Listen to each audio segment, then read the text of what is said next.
ఏదన్నా దూరం తవ్వ పోతప్పుడు బస్సులో పోతేనే ఒకటికి రెండిటికి షాన్ ఇబ్బంది అవుతుంది.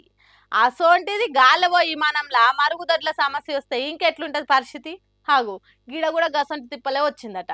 మళ్ళా పైలట్ అన్న ఏం ఉపాయం చేసిండో అరుచుకుందాం పాండ్రి. ఇగో ఈ విమానంలో పోతున్నోళ్లకు ఎంత పెద్ద పరిశాన్ వచ్చి పడ్డదో కదా పాపం. ఎయిర్పోర్ట్లకి వెళ్ళి గాల్లకి ఎగిరిందో లేదో విమానంలో మరుగుదొడ్లు పని చేస్తలేవని చెప్పిరట.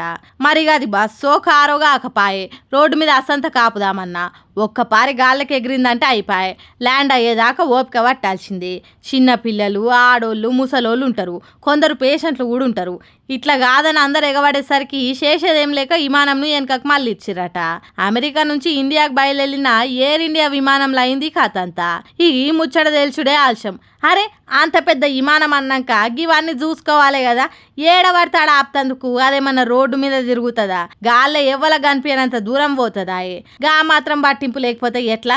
ఇంకా నయం సగం దూరం పోయినాక నడుమిట్లు ఇట్లా అయిందని చెప్పలేదు. మీ అజాగ్రత్త పాడుగాను. ఫ్లైట్ టికెట్ ఎంత రేట్లు పెడతారో మీరు చేసే పనులు కూడా గట్లనే ఉండాలి. మీ తెలుగులు తెల్లారా? ఎక్కడ మనుషులు రా అయ్యా, జర్ర అయితే అందరు కింద మీద అయ్యేటోళ్ళు కదా అని పొట్టు పొట్టు తిడుతుర్రట నెటి జనాలంతా.